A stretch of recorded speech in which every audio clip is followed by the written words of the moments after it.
All right, everybody. How you doing? Good. Hey, all right. Doing okay? Happy December. Go Texans. Go Texans. Go Texans. I just want to make an announcement before we begin. Kyle Tucker is with us in spirit today. Kyle Tucker is with us in spirit. Okay? And by the way, the trivia winner wins this tonight. Okay? So you get a King Tuck bobblehead. Kyle, we miss you already. You know, I will say, I'm glad you're a Cub fan. All right. But it's National League. We're glad you're in the national. But all right. So if you don't know who I am, this person yelling at you, we have kind of a big crowd for December. I'm kind of surprised here. I'm Joe Thompson. I am the president. Those big biscuits. I am wearing my honey butter chicken biscuit Corpus Christi Hooks jersey. I look like a Whataburger employee. I know that. That's what I've been told. But you know what? I'm doing this in honor of our guest tonight. All right. So we had 2 new members this month. Two. David Castle from Beaumont. David, I don't know if you're on. And another one, William Moreland from Wimberley. I signed him up. Yeah. Thank you to Grant for gifting him a membership. Thank you, Grant, for doing that. All right. Yeah. It's a very, getting the holiday spirit. Grant still want to save a membership. So, speaking of that, does anybody have their membership that you need to renew this year? Yeah, You might want to renew it. You just renewed it, Gloria? So, Tony, what's your question? I don't think I've gotten a renewal notice. You Look online. Yeah, let's online. Yeah, just look online and renew. Tony, we don't want to lose our editor-in-chief. Make sure you renew, Tony. Okay. A couple of things I want to talk about before we get to our very special guest. We have 2 presentations tonight, so I don't want to stay up here long. Thank you to David Krell, who spoke to us last month. David Krell has if you haven't figured it out yet, he has a very unique way of writing baseball history. It's a lot of culture, a lot of movies, a lot of TV shows. I love that kind of stuff, but he wraps it in a baseball perspective. So if you missed that presentation last month, he talked a lot about 1966, and it's based on his book, Do You Believe in Magic? Baseball in America in the Groundbreaking year of 1966. He did that with 1962, and David is really a prolific writer. He writes a lot of stuff. So if you haven't had a chance to read any of David Krell's stuff, make sure you get a chance to check it out. It is Christmas, so I'm going to be throwing y'all some hints maybe of what you could buy people for Christmas, some books and things like that. If you can find whoever wins tonight, you want to keep this or give this to somebody for Christmas, the King Tut bobblehead or whatever. So anyway, so it'll be a holiday special. So anybody plan on going to the annual Bill Gilbert Winter Meeting? That's at Texas State, January 4th, Saturday, January 4th. They have a lot of great guests every year. The Bill Gilbert chapter over there in the Austin, Round Rock area. Gilbert Martinez, our buddy and big Astros fan, he runs that chapter. They put this great day-long meeting every year. They have such great guests. Nancy Finley was a guest last year of the A's. And they had quite a few, it's quite a few good guests every year. So I don't know who's talking this year, but they could very well surprise us. So if you want to go, I've had at least one person, I think, email me and ask, hey, are we gonna have like a carpool to go to this thing? Or something like that. Can I get a ride with somebody? So, if you're willing to give someone a ride, please let me know. We can work something out. My wife and I plan on going up the night before. But if you want to go, hey, it'll be great. We always have a contingent of Larry Durker chapter people show up. So it'll be great to have it again. To get there? It takes from here to Texas State. Well, from my house to Texas State, it's about 3.5 hours. But I live north of Conroe, Cleveland. 2.5. So from here, maybe 2.5. Yeah, so again, it's at Texas State, San Marcos. Are we happy with the Kyle Tucker trade? Be honest, are we happy with the Kyle Tucker trade? Sad. I remember Brian McTaggart last year on Sabre Day, basically giving the impression that one, Bregman is probably gone, and he is not sure if the Astros would be willing to give Tucker the kind of money that he was going to be asking for. So that was last Sabre Day, right across the street over there. So Brian turned out to be right about Tucker, but at least we get something for Kyle Tucker. We get Isaac Paredes, you know, the Cubs, Hayden Wesneski. Isn't he from here? Yeah. Hayden Wesneski. He played the same Houston? Yeah. And he and Cam Smith, the number 4 pick last year, or number 12 in the draft last year, or something like that. Well, does it Florida State. third base What? in the trade? We got 2 third basemen. Does that mean that Bregman's gone? Does it mean Bregman's gone? I don't know. People that could answer that question are not here. But I think it does mean Bregman's probably. Okay? Go ahead. Lou. The news is reporting the Astros are interested in Arenado. If they're Yes. interested in Arenado, just Bregman the guy. Right. So the Astros are, there's news, just like Lou said, the Astros are also interested in Arenado. He's pretty expensive. Pretty expensive. What's a mistake? He's old. And he's old. I'll say a brain disease. Jimmy said he has the Jose Abreu disease. I don't know. But what are we gonna do? I mean, we need a first baseman, right? Are we gonna be willing to, Paredes can play first. Paredes can play first? Yeah, he can play first. They get either Bregman or. Okay. Which one can play first? Paredes. Oh, He can play first. Nothing you're saying sounds like a World Series team. What? Nothing you're saying sounds like a World Series. Yeah, I don't know. Sounds like a 80-win team if you're Like, I hope not.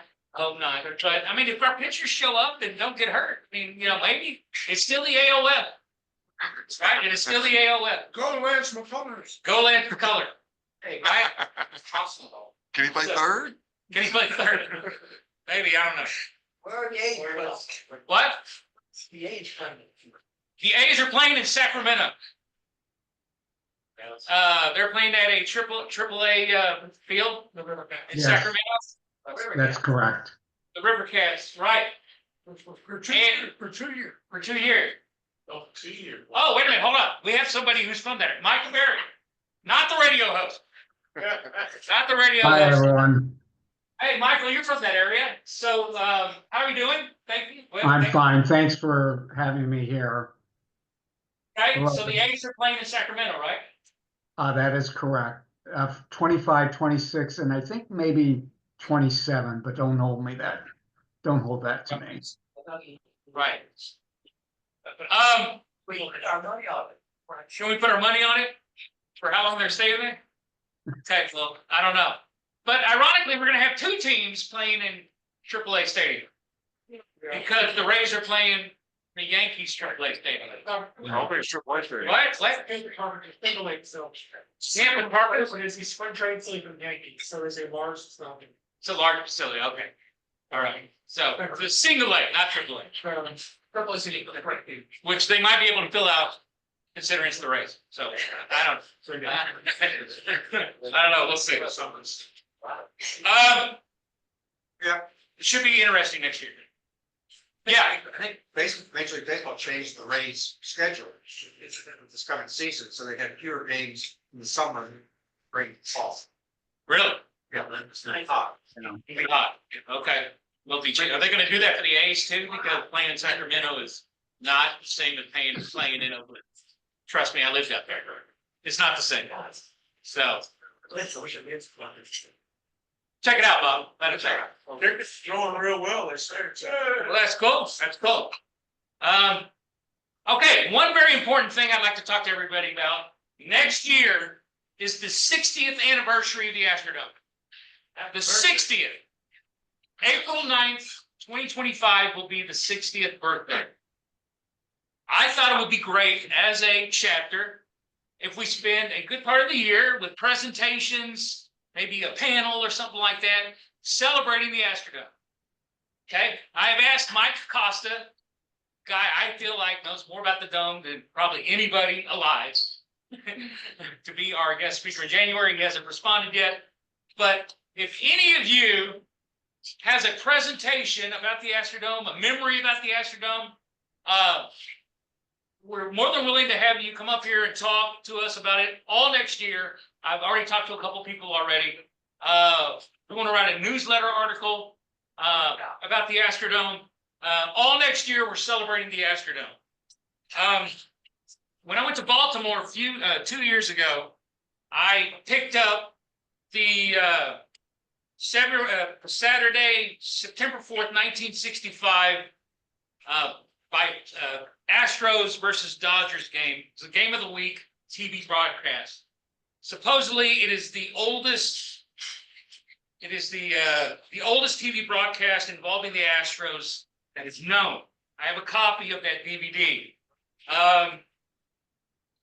Jackie Robinson is doing broadcast work during that game. I will tell you, the Astros don't win that game. Okay, in fact, it's 5-0. That's the final score. But I have the DVDs. We can watch it, and maybe we can have Tal and Larry or somebody talk a little bit about the game. But I have the broadcast.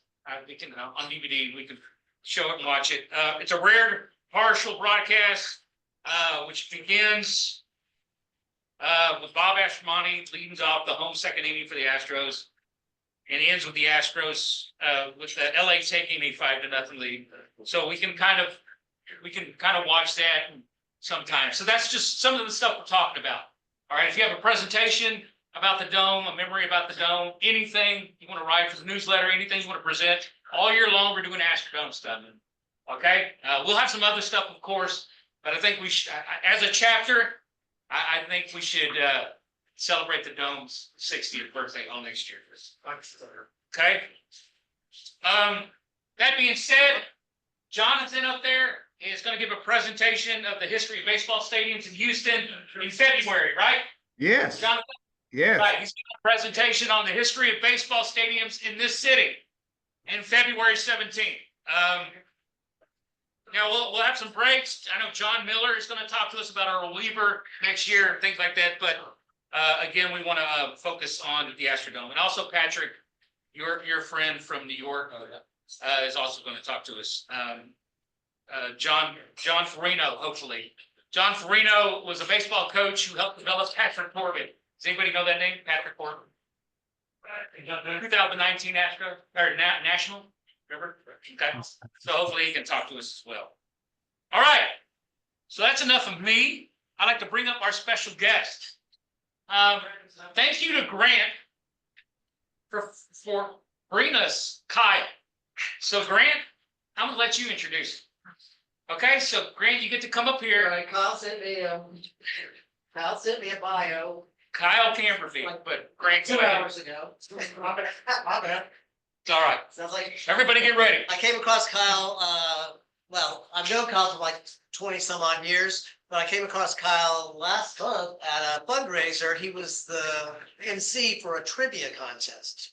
So if you need someone, a ringer for a trivia team, Kyle's your guy. But I've known him since, he's same age as my son. They grew up together. So this is what Kyle wrote me this afternoon. Houston native Kyle Kamberbeek became hooked on baseball from the age of 6 when he attended his first professional game at the Astrodome, and the Pirates reserve catcher signed his ticket. Ever since, he has been involved with the sport despite getting cut from his high school team. I will say that I've seen Kyle play football, defensive line, for that same school, so he's not a bad athlete. Ever since, he has been involved with the sport despite, he worked in baseball marketing for over 10 years with stops at the Houston Astros, detour with the Houston Texans, the Gwinnett Stripers, the AAA affiliate of the Atlanta Braves, and his current stop, the Corpus Christi Hooks, the AA affiliate of the Houston Astros. From throwing shirts into the stands, directing television feeds, making social media posts, to wearing a mascot suit, Kyle has done it all in the realm of sports marketing, especially in the minor leagues. So, please welcome Kyle. So, as Mr. Sovereign, I'm not gonna call him Grant, because I know my whole life's always been Mr. Sovereign. Mr. Sovereign said, yeah, my name's Kyle, I'm currently director of marketing at Corpus Christi Hooks. Like, I'm a huge baseball fan. Jason Kendall signed my ticket. I probably remember that name. I remember Jason Kendall, catcher had a leadoff, which is always weird. So he signed my ticket. I was at the Astros games. Speaking of things like, I had birthday parties at Astros games my whole life. My mom's an avid Astros. My mom was a huge Astros fan, native Houstonian, grew up a huge baseball fan. So much so that a lot of our family vacations have all just going to big baseball stadiums. So I've been to 26 teams' home stadiums. So missing Phoenix, Toronto, Cincinnati, and Oakland. Like, I don't know where they're playing now, but I have been to a game in Sacramento. I have been to a game in Vegas. So do I count that? I'm not sure yet. We'll figure it out. Been working in sports since college. I played football at a small D3 school in Missouri, Washington University of St. Louis. Hey, what are the odds? And so I was there with Carl University in 2011, so that was kind of cool. But I played football there, and I was also the president of the Sports Marketing Association. So that means we try to do giveaways for students to come to different games and things like that. We had an elite basketball team. My 4 years there, our basketball team lost 2 games, both the Final Four. So we had a good time for basketball games. So that was always a fun thing to succeed with. But worked there, and I came back to Houston, and then the Astros made a social media post saying they needed people to throw t-shirts in the stands. Sounded fun, showed up at the tryout, made the teams. Now they're called the Football Shooting Stars. Back then it was Park Patrol. Did that for a few years, and they made that all female, and they were really making men XL onesies. So I shifted over to becoming the mascot handler with Orbit. So Orbit is the actual mascot. I'm sure all well aware of who Orbit is. And so I was part of that team. We won back-to-back mascot of the year. And Orbit does 81 home games, and he also does 250 non-game appearances a year, ranging from car dealership openings to school shows about literacy to birthday parties. So I'm there for all of them. I'm a sportsman commercial in Mexico City, so it was an awesome experience. I also realized I didn't want to fall around a smelly green alien my whole life, so I went down to Corpus Christi for the AA affiliate of the Houston Astros and worked for the Hooks there in their marketing department for 3 years. A lot of time I was with the Astros and the Hooks. I was also worked for the Texans. I also worked for Houston Texans. I was a tailgate judge, which is just as cool as a job you can possibly imagine. I rode around on a Segway, drank heavily, ate heavily every Sunday morning, threw up, and then went inside their teachers and stands. Awesome. I was also the pregame host. If you were in the Texans game, Bud Plaza, which is on the south end zone. I was on the microphone there. I don't know why they gave me a microphone. That's a terrible idea. But then the Hooks also got that idea. So I was the in-game host for the Hooks. And so there's 16 inning breaks in every game, not including the middle of the night from the beginning. So they always send it down to me like, hey, it's a Disney batter. Hey, got it for this. So I was in-game host for the Hooks. And after 3 years there, working in markets there, I moved to the Gwinnett Stripers, which are the AAA affiliate of the Atlanta Braves in Lawrenceville, Georgia.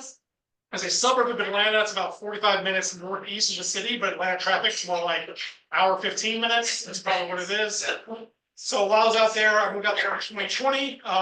Heard the news, the pandemic happened, and so we didn't have a season in 2020. But we were on my Atlanta Braves at the time. They kept us on, so we had a taxi squad. So all the Braves still practiced in Gwinnett. Maybe called up things like that there. So I worked ground crew during that, helped clean toilets, did a lot of weird things. And then 2021, we had our first full minor league season there. I worked there in 2021, 2022, 2023. And then July of this year, I came back to Corpus Christi. I was office job director of corporate marketing at Corpus Christi and came back where I do similar things at both. So overall, my overall job was a lot of things. So I oversee our mascot program, our community relations program, our social media, graphics and design team, our broadcast, our giveaways, our advertising, and our in-game promotions. So basically, anything that's non-revenue generating, I probably oversee. And so that's what we do with the Corpus Christi Hooks. It is I love minor league baseball. It's a lot of fun. It's something different every single day. The hours are long. On game days, so 70 games a year, I'm there from 9 a.m. to midnight. I have to wake up and do it again at 9 a.m. the next day. Summers are tough, I'll fully admit, but it's a blast doing it. Nothing's to say. So who here has ever attended minor league baseball? Who's attended a Hooks game? Awesome. I'm doing my job right. Yes. So some of y'all may know this, but some of y'all don't talk about the history of minor league baseball a little bit. Minor league baseball recently had a huge seismic shift in 2020. So minor league baseball office used to be in St. Petersburg, Florida. It used to be a separate entity from Major League Baseball. After 2020, Major League Baseball took it over, so minor league baseball offices are all at Manhattan with Major League Baseball. Before that, there was 163, I think, minor league baseball teams. Major League Baseball said, no, each team can only have 4 teams. They can have a triple, a double, and 2 A's. So therefore, 43 teams got cut. Technically, it was actually 45, but 2 independent teams became affiliated. There was the St. Paul Saints, which Bill Murray owns, and then the Sugarland Space Cowboys and Houston SABR. So those became affiliated. So a lot of communities lost their touch with minor league baseball a little bit. They became independent league teams, college teams, lookout league teams, things that are mainly just played during the summer. So that was a thing. So talk about the Astros real quick. The Astros have 4 minor league teams and 3 complex league teams. They have 2 complex league teams in the Dominican, 1 in Florida. Those just play the spring training facilities. No fans are allowed. Strictly rookies just get drafted. They go into that because they want to hop into a big league, another team midseason.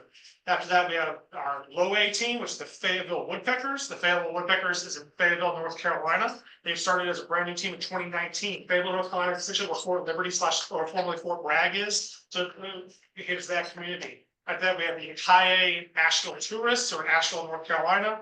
We have the double A Corpus Christi Hooks in Corpus Christi since 2005, and since 2021, it's been the Sugarland Space Cowboys, formerly Sugarland Speeders.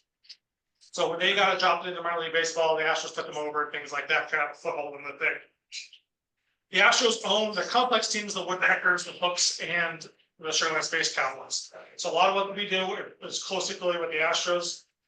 The Astros are an unbelievable ownership group because they know baseball. When I worked at Gwinnett, we were owned by the Braves for a little bit, and they sold us in 2021, and which is cool because the Braves won the World Series obviously in 2020, so I have a World Series ring with the Astros logo on it. Not for the reasons I want, but I still have a World Series ring.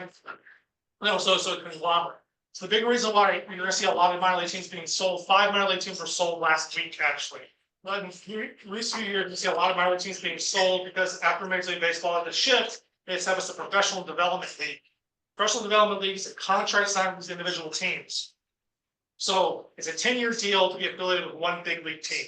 And during that, the professional development contract, they have certain standards for each facility. So in the past, big league teams like to own their minor league baseball teams so they can dictate like, hey, if I give a number 1 overall pick a $5 signing bonus, I don't want him to go to a weight room that is all rusty weights. Don't let him go to places that have air conditioning, things like that. So they own their teams so they can really maintain the standard of the facilities. Since the professional development league contract has, now there are certain standards that every team has to have. Since the teams realize that the standards are set, they need to own their teams. So my team I used to work for, the Gwinnett Strikers, was owned by the Atlanta Braves and also the Diamond Baseball Holdings. Diamond Baseball Holdings now owns about 40 minor league baseball teams. They're trying to use that to become the partnership wing of minor league baseball and Major League Baseball. There are pros and cons. The pros are is that they can sign contracts for big sponsors and things like that. The cons is that Diamond Baseball Holdings, I don't work for them anymore, so I can say this, aren't baseball people. There are people who sit in a Manhattan conference room and say, hey, we should do this. They've never attended a minor league baseball. The Astros are the opposite. Obviously, they have the Space Cowboys right here. We're 4 hours down the road. We are heavily involved with the Astros. The Astros, I'm on a weekly call about marketing, I'm on a weekly call about retail sales and sponsorships, ticketing and things like that. The Astros are great organizations. They're heavily involved in our organization. They really want us to succeed. And so it's great being from baseball people rather than people with some 23-year-old marketing major from SUNY talking about the idea and tells us to do it. They've never attended a minor league baseball game. They know it's probably terrible. They don't know that. So that's one thing that's great about this. But the same thing, this PDL, this professional development league contract, these standards expecting a lot of minor league baseball teams incredibly negatives. But two examples I can think of, the San Jose Giants currently play in a stadium that was built by the works by the WPA in the 30s. And now PDL standards like we need to have Wi-Fi, you have air conditioning, you have all this stuff. They can't do it. Let's tear down the whole stadium. So much so that the Modesto Nuts last week announced they are moving cities because the city won't update their stadium. So a lot of these communities are gonna be heavily affected by the PDL standards going forward. These standards are bananas. The list is miles long. They're ranging from the minimum height for nets in the batting cages to making sure both locker rooms have dishwashers. They're literally all over the map. And so all these standards have, so these minor league teams have to find money. So that's why it's conglomerate, so they try to do all things at once. And the teams can sell them, so they don't want to really update them. That's what I think is a lot of what's sold out. Now, that was kind of what's happening in minor league baseball right now. I know that was a little much to ask y'all, but that's kind of what everybody working in minor league baseball is focused on. But now we'll talk a little about me and business on marketing in minor league baseball. Minor league baseball is weird because we have 22 full-time staff members in the Corpus Christi Hooks. We do a little bit of everything. As Frank said in the bio, I've scanned tickets, I've cleaned toilets, I've run grounds, I've worn mask costume, made social media posts, I've sold tickets. You do a little bit of everything in minor league baseball. So if you know anybody, if you have a niece or nephew or son or something like that who wants to work in baseball, minor league baseball is an unbelievable place to start. He's learned a little bit about everything.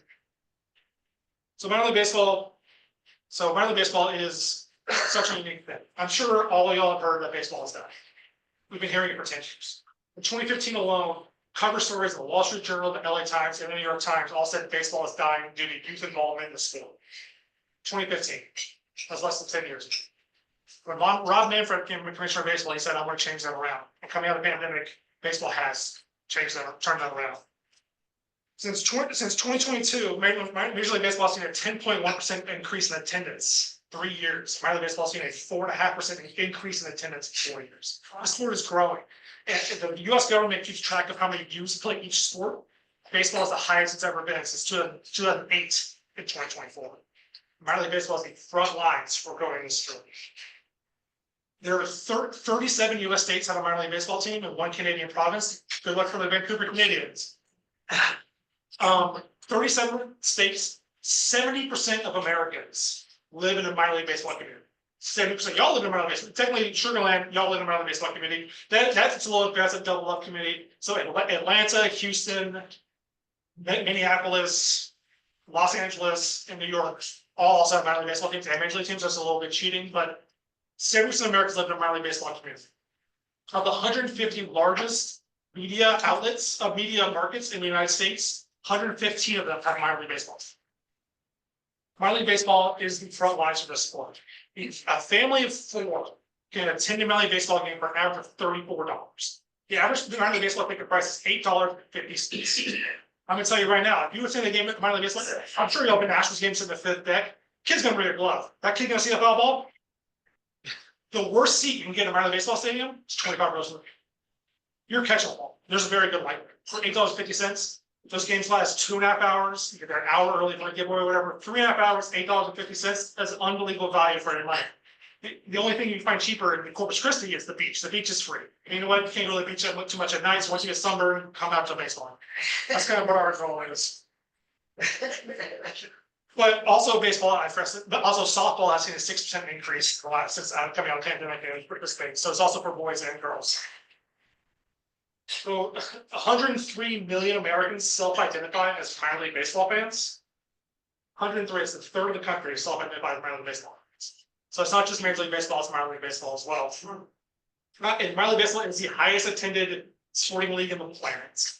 There's 120 teams, each play 150 games. It's cheating because the NFL has 32 teams, play 17 games. I get that. There's still fun stuff to throw out. A big reason how minor league baseball is the front lines is you have to make minor league baseball unique. Only in minor league baseball, we see a lot of highlighted local character teams. When I worked in Gwinnett, the suburb of Atlanta, there's a huge fishing community. So our logo was a fish. We had fish specials. We were in the peach states. We had a concession stand that only sold peach flavored items. We do peach barbecue sauce, peach cobbler, different things like that. First, I'm okay on peaches, sure, but it was a lot of fun. We had a lot of your community in that. In Corpus Christi, obviously, we're a beach community, so we have huge palm tree stuff, a lot of pastels and all our colors. We have greatly embraced the naval presence. I don't know if you've been to Corpus Christi, but there's a huge naval presence in Corpus Christi. We fully embrace that, fully embrace the outdoors. A lot of other things in Corpus Christi, we really embrace what we are. Baseball teams are the heart of the community. The easiest way to point that out is that the Astros logo is an H, the Yankees logo is an NY, Dodgers is an LA, the Cardinals are STL. It represents who their city is. The Corpus Christi logo is the CC. Represents who they are. You don't see NFL teams like that. Baseball teams are part of the community. They play the most games, the most family friendly, and the summer. Everybody who in any community represents their baseball team more than any other. And that's why we have to embrace minor league baseball. But we also embrace the weird things that we do. So I can go down and do fish toss. We did swag surf, but it was a swag surf. It was not all from Atlanta. Never mind. All right. It's very Atlanta thing. So we kind of base our community. Corpus Christi. The big thing, when we think about Corpus Christi, you think of Whataburger. Whataburger was founded in Corpus Christi. I'm sure you've been to Whataburger and seen the picture of the two-story Whataburger. That's in every Whataburger. That's an Ocean Drive in Corpus Christi. That's on Ocean Drive in Corpus Christi. It's a big deal. People get buried there. It's Corpus is weird. So I'll just be frank with you on that. So because of that, one of our most popular game promotions is a fried toss. I'm sure we all watched the college football games last Saturday. We'll try to throw a ball and you touch a pepper can. Essentially that, except poodle shaped like French fries. And Corpus Christi is one of the weirdest cities in America, so it's a disaster. It's the funniest thing in the world today. So I try to bring the place out local and what we're proud of and different things like that. We do a lot of things in that. Another big reason why minor league baseball is unique, you see the stars of tomorrow. Obviously, ideally the team's drafted players and they come all the way through. At the 2017 Houston Astros on the World Series roster, 9 of them played for the Hooks before they played for the Astros. In 22, 15 of them played for the Hooks before playing for the Astros. That's everybody from Altuve, Correa, Springer, LJ, nice colors, like we all call it LJ. Joe Musgrove, to Brian Brady, literally everybody, the aforementioned Kyle Tucker, everybody played for the Hooks before they come. And with the Braves, when I work for the Gwinnett, the Braves 2021 World Series roster, 13 of them played for the Stripers playing for the Braves. So the big thing is seeing these stars of tomorrow. My mom still talks about, she saw George Strait at a bar in San Marcos before he blew up. So people still say here, oh man, I remember Jose Altuve wins one play, it was unbelievable. People still talk about this thing. Obviously, Houston is a huge market, Corpus Christi is not a huge market, it is a big deal when these things happen. Before I started there, the highest attended game in Corpus Christi history was Roger Clemens' rehab start in 2005. So whenever everyone's rehabbing stars, we don't get much like Sugarlands here. Like we had Justin Verlander this year, so we had Jose Altuve last year. So we have some rehabbing stars come out, and it's a huge deal in the community. We kind of welcome. Obviously, Justin Verlander was a welcome back. Jose Altuve was a welcome back.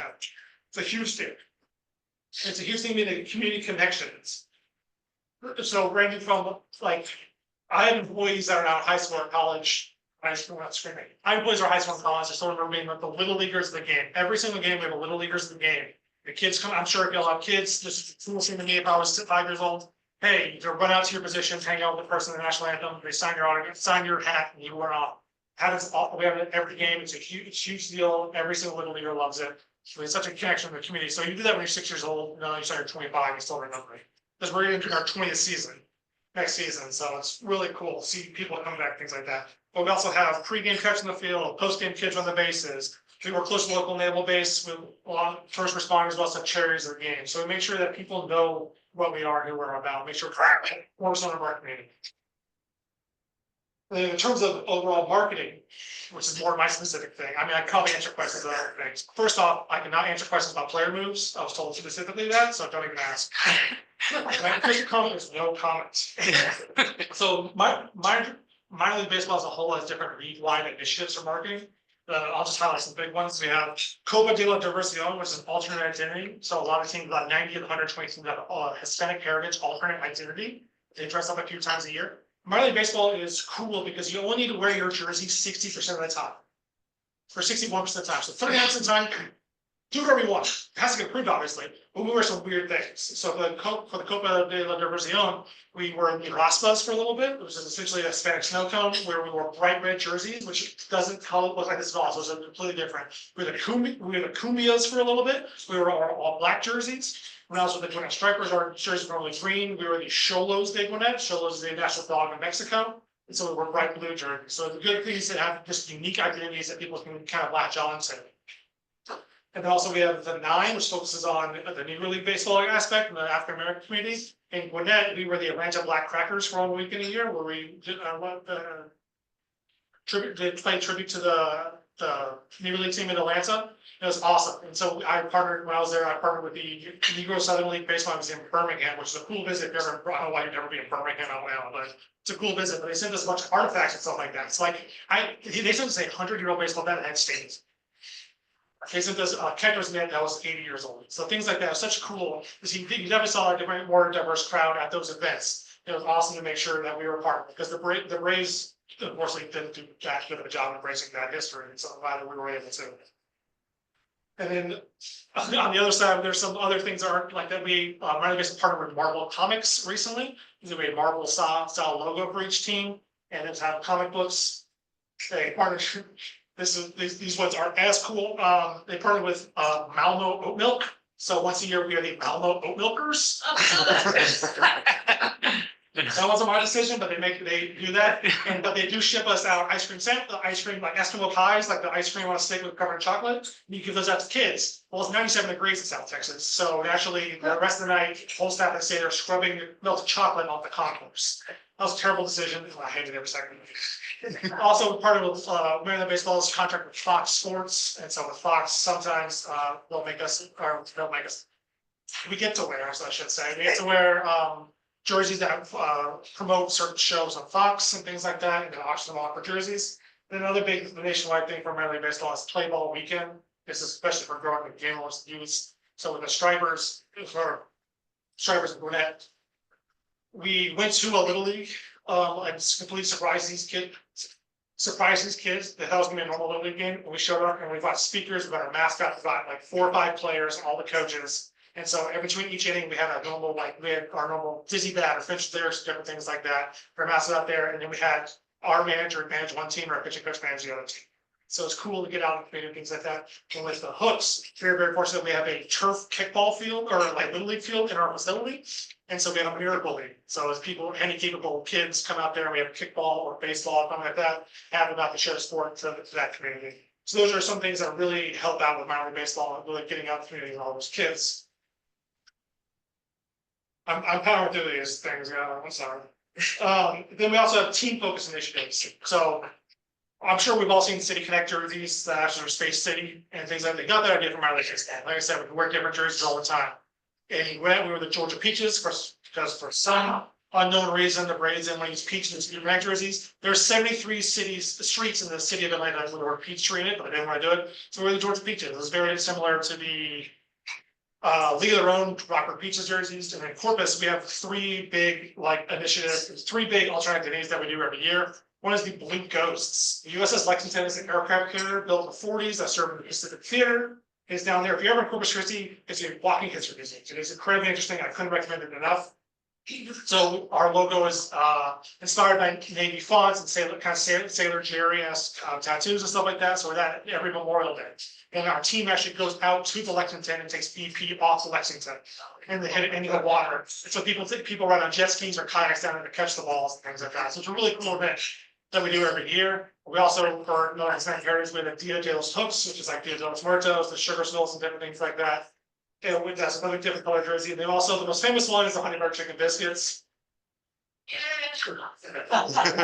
So every Wednesday we have the Honey Butter Chicken Biscuits. So we can't call this, we're not allowed to officially say Whataburger. So this is what a Texas design. Fancy, but if you've been to National League in the last 3 years, you've seen this jersey.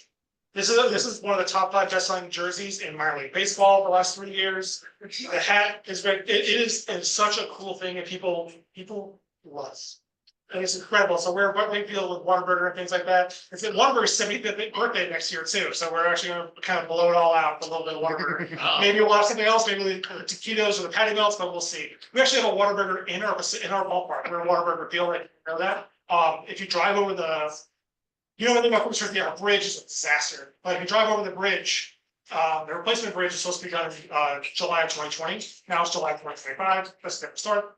But if you drive over the bridge, it's painted like orange and white and things like that, which is what we're in our facilities. This is a very unique thing, which I think is weird. Whatever contractually has to sell Coca-Cola products, but our concessionaire sells Pepsi. So we might be the only facility in the country where we get Coke or Pepsi. So that's a very weird thing for us.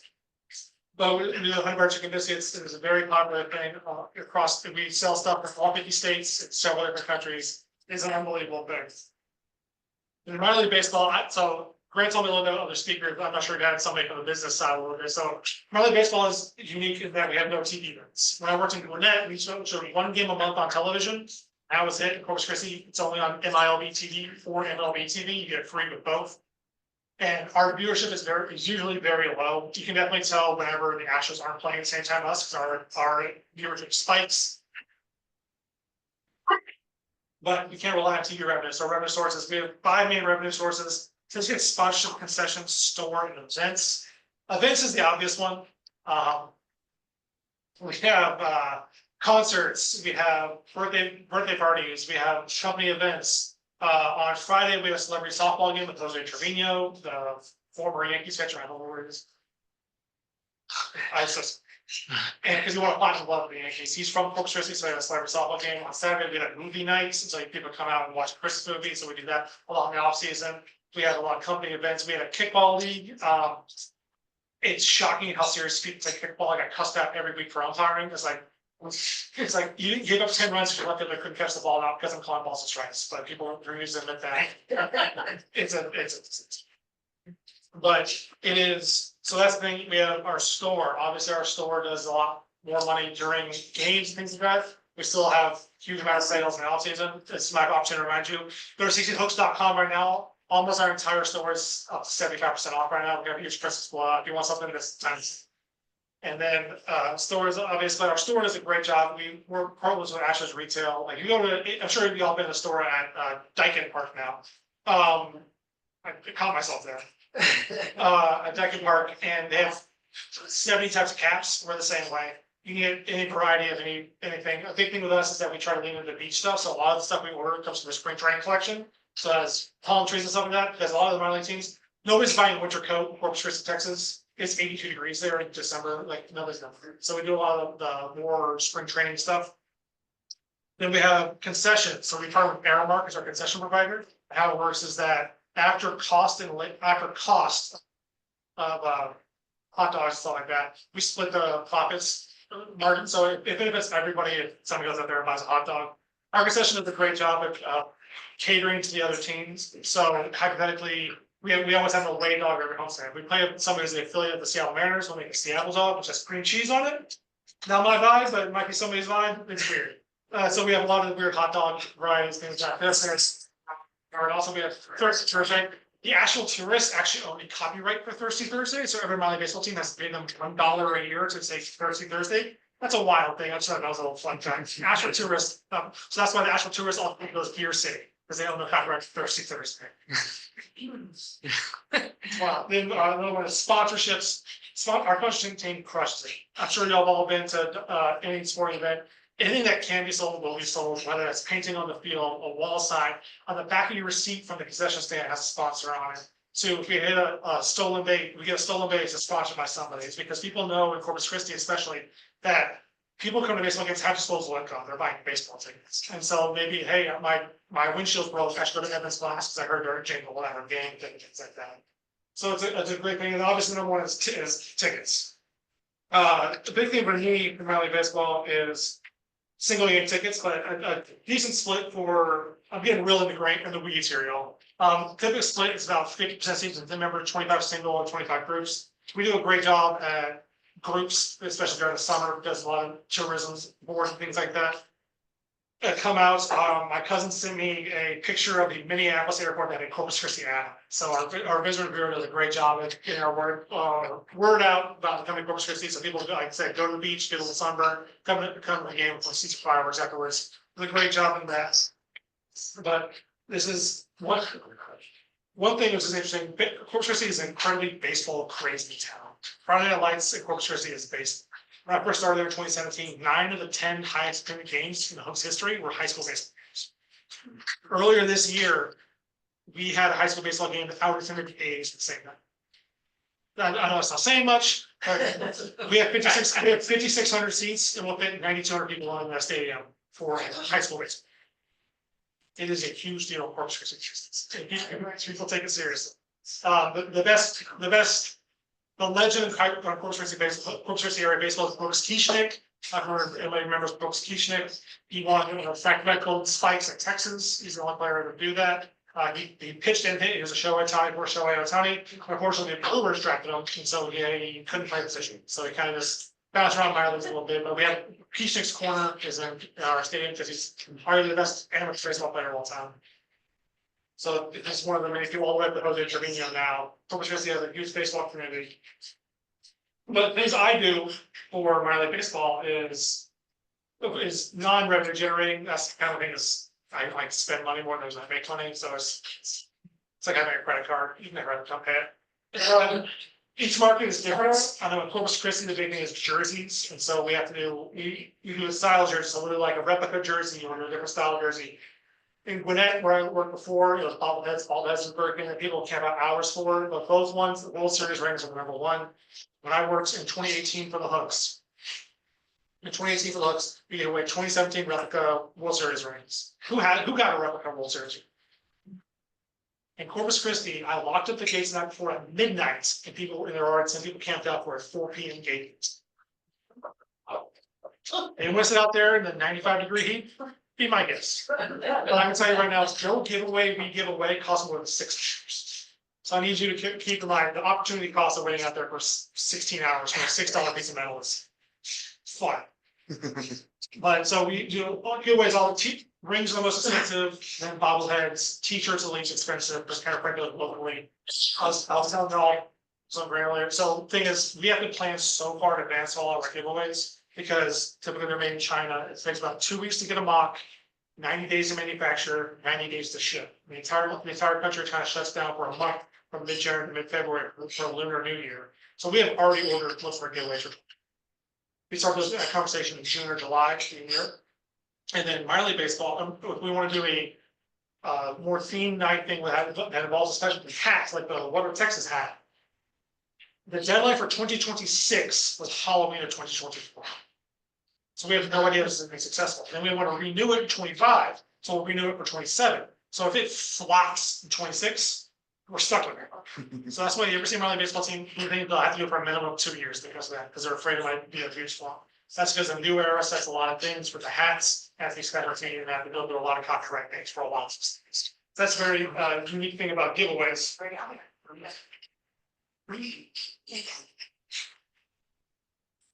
But big thing giveaways, if we use a player or a team, we have to get approval from the player or the player's agent. They're using an Astros logo. We have to go to a specialty company that has the licensing from the Astros, so they're a little bit more expensive. Sometimes we latch on what the Astros give away, just bring it down here and bring it out of Corpus Christi.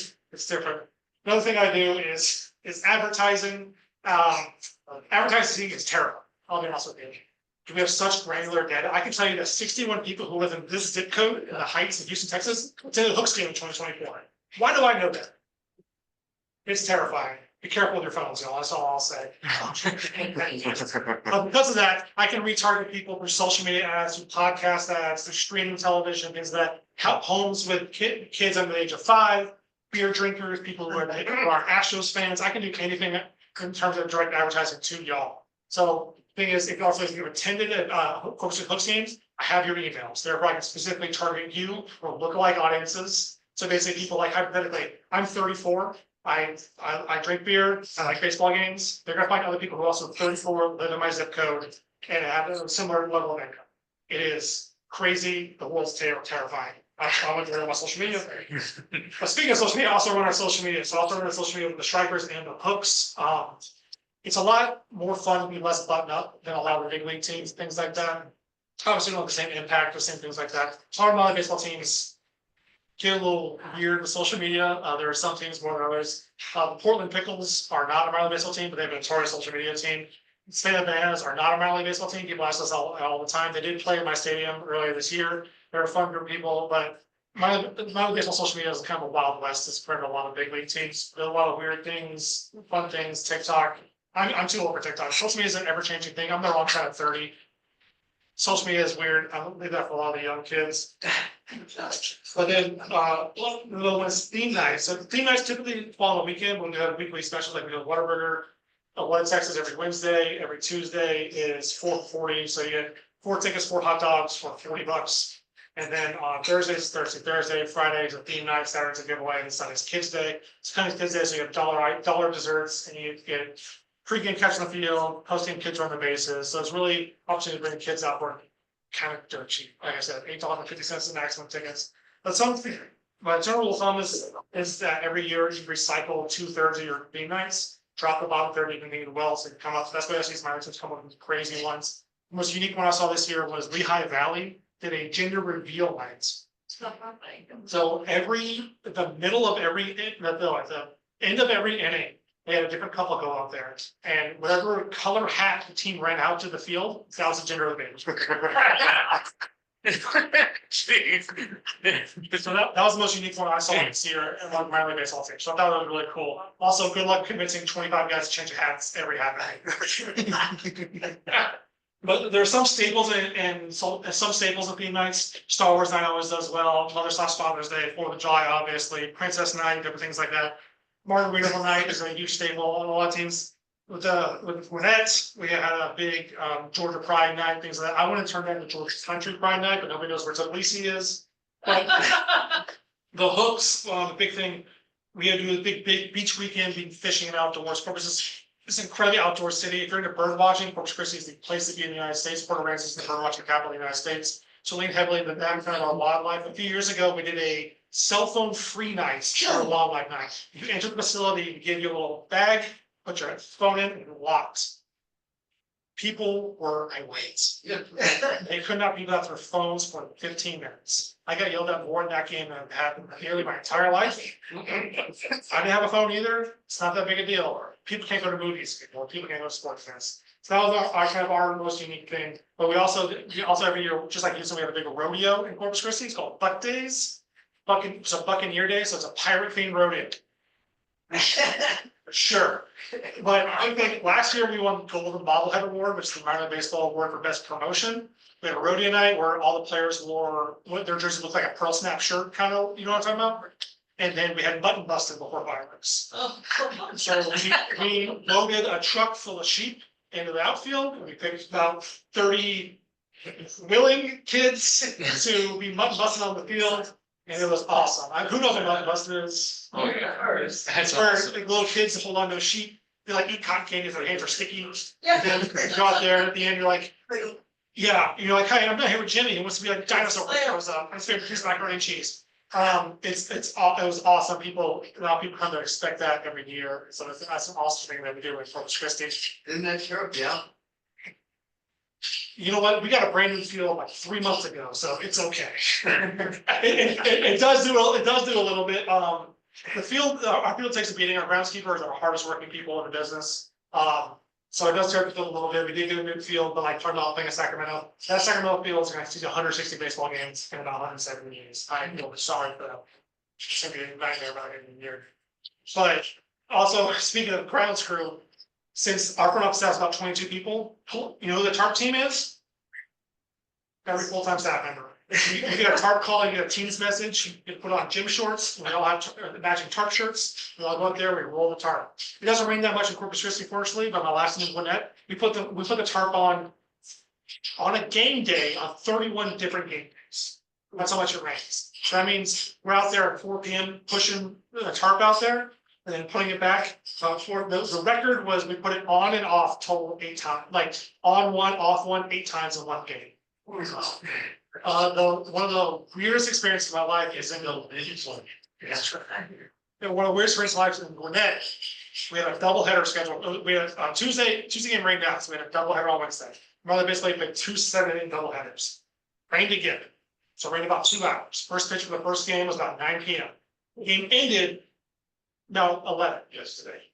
The Braves said you have to play the second game because Yossi Noah was rehabbing and he's going to start for us in 5 days. So we had to have a half-hour break. The first pitch of the second game didn't have to activate. By the end of the second game, there were 4 full-time staff members there, myself included, and 7 fans.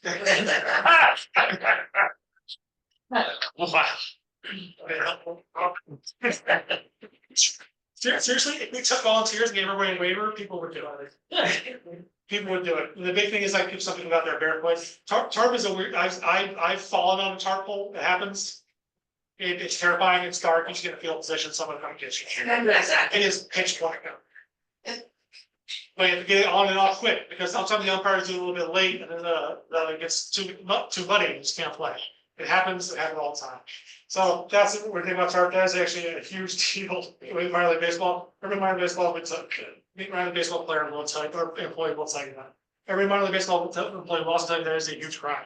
Like I said, we're here from 9 a.m. to midnight, 70 some odd times a year, things like that. But if you're really committed and love it, it's awesome. That's what I'll say.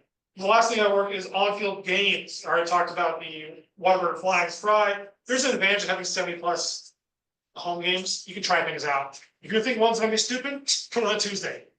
Who cares? If it succeeds, put it on a Saturday. If it flops, whatever. You spend $15 a wall. Doesn't really matter. So a lot of those things, like just trying to engage in things. I know when I was a kid, I went to a Texas A&M baseball game, and I got chosen to race as a Hershey Kiss in a race. I was 7 or something, maybe. And I firmly believe that's probably the reason why I went to sports marketing, because that's a lot of fun. My parents saw a picture of me on the fridge from that. And so, so the kids will come to the game and sprint up to my employees asking me to be part of these games. We have onfield games involving fans. Conservatively 8 times a game. So everything from finish the lyrics, which is the funniest thing, we're able to trick people with that, to dizzy bats, to fry toss, to Kid Olympics, to relay races, to tricycle races. We do literally anything you can think of. A lot of those we get from Minute to Win It, I'll be honest with you. Like they're a lot of fun to do, a lot of fun to make, a lot of fun to test out of our employees. And the last thing I do is ballpark entertainment. I oversee our control room. So every game in our facility, we have 5 cameras. We have a DJ, a scorer, a producer, a PA announcer, a director, and a replay. The hardest position to fill that is DJ. You'd be shocked because that's the person who runs DJ has to know the game of baseball. You have to know when there's pauses, how long pitching meetings happened, because you can't play 3 blind mice. Famously, Angel Hernandez threw out an EJ for 3 blind mice.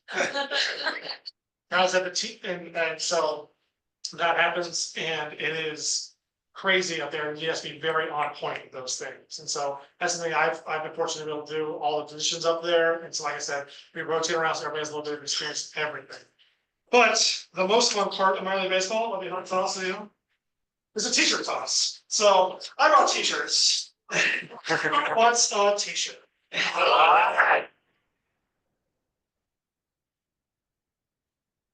I didn't bring it up right away, I'm sorry. That's got the handful. T-shirt toss. Is this the first ever t-shirt toss at a SABR meeting? Look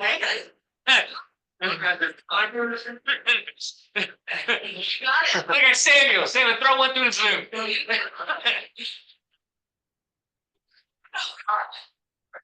So, t-shirt toss is a lot of fun. Those are leftover t-shirts. I think they're probably opening this year. I don't know the size. You probably XL. I'm opening that. So like the plus tunnel right there over the field. What's up? Bird Hooten's the best baseball player for Corpus Christi. He's played in the Major Leagues. I do not know a Bird Hooten. Not some king, played in 1986. If the whole run to I also have other giveaways for people who ask questions to encourage questions. So any questions, comments, concerns? Questions for Kyle. What is your power bill of the electrical company every year? How much you pay for this? I don't know what it is off the top of my head in Corpus, but I know in Gwinnett it was several $1,000s a game. Especially put lights on. So we fortunately have the LED lights where you can turn on pole by pole and do how high brightness it is. And so if we have events, we only turn on those poles by pole plate, because it looks better going out. And so it's very conservative. It's very easy to do that. In 2018 in Gwinnett, in the middle of the game, a power pole caught on fire. And so we had to cancel the game due to inclement lighting was the official reason. So naturally, I played That's Enough, the lights went out in Georgia. And 2 people in the crowd thought that was fun. How often do you shoot fireworks? We do fireworks every Friday. And Do you have is that the same kind of crew that runs like other minor leaguers? Or Their different companies definitely do that. So what they do is they pack it, I don't know, I was gonna say it's at San Antonio. So they pack a trailer, and so they send 2 ops out there, and then as soon as the game ends, as soon as the game ends, They drive out in the center field, as soon as the bullpen's clear, we're ready to go. Launch those fireworks. So the fireworks show lasts about 7 minutes, things like that. It's the biggest fireworks show in Corpus Christi, that's what I always say, sponsored by Bud Light. This is another interesting thing. We want to give away a t-shirt this year for Bud Light Friday fireworks, but we cannot, because then we have to ID every person who comes through, because I can't give a 7-year-old a jersey that says Bud Light. You ever do anything like Sydney beer night? How did it turn? We do not. Texas ABC is decently strict about some things. We do Thursdays where it's $3 off beer and margaritas on Thursdays. The last job in Gwinnett, Georgia, ABC was also very strict on a lot of things. So whenever we have $2 beers and $5 margaritas on Thursdays, you can't say it's only on Thursdays. Therefore, if you went for one specific stand and say, I want a $2 beer, we'd have to give it to you. Because it has to be offered at 20% 365. Wow. Does your scoreboard have features the Major League Scoreboard has? So Shows what every pitch is. It was fastball. yes, slider, yes, fastball. How fast it was. Yeah, so we have a speed and we have, that's tracked by Hawkeye. I know it's tracked by, no, we just changed from that. I don't know, it's tracked with the type of pitches and the speed and things like that. When I worked in AAA, they had the challenge system. You're gonna see Major League Baseball soon, I can almost guarantee it. The challenge system is interesting, so on Tuesdays to Thursdays, automatically called. So something in the press box, the laptop that says, oh, that's a ball strike, and the umpire is told what it is. He calls ball or strike. And on Fridays through Sundays, they would do a challenge system. So each team got 3 challenges. So the catcher, the pitcher, or the batter challenge a pitch within 3 seconds of the end of the call. They would tap their head and they would have a challenge system. They would throw it up on the board and it would do a slow-mo replay, whether it's a ball or a strike. Gotta tell you, it's very cool that it's accurate. I personally like the challenge system more because it still adds somewhat of a human element. It's also very weird. We had a game last year. We were ahead by 1. Bases were loaded, full count. Boom. Call the ball. Pitcher challenges it, strike, game over. There's a very unique circumstance. I cannot wait for, it becomes a Major League Baseball, for Game 7 of the World Series. If I strike out, I'm challenging it. Like, it doesn't matter, you know what I mean? So that's gonna be very weird, like a stunt celebration for a team. That's gonna be interesting. Sorry, related question. Hopefully I found the perfect call against this. So let's say one batter comes back, he's the size of Jose Altuve. The next batter is the size of Jordan Alvarez. Who, if anybody, adjusts the lower and the upper lines of the strike zone? Do the official, I probably yelled to the umpire in the room, the official Major League Baseball, it's the halfway point between the top of the shoulders and the belt. Is the top of the strike zone, the bottom of the strike zone is the bottom of the kneecap. Okay. So if you want to go up there and Jeff Bagwell it and be very flexible, I don't know what they would do. But obviously Aaron Judge, strike zone. But obviously Jose Altuve and Aaron Judge have different things, so. if somebody had Digitally, I'm not 100% sure. Okay, that's. I'm interested in the advertising part of it. I know Corpus Christi has that radio, here the Astros, sat next to tell whether that actually impacts the attendance center. It certainly doesn't advertise at all. The radio aspects of advertising are the hardest to justify. Because if somebody leaves a radio on all day in a hardware store, there's no way for me to tell that person about it. A lot of the digital stuff you can do.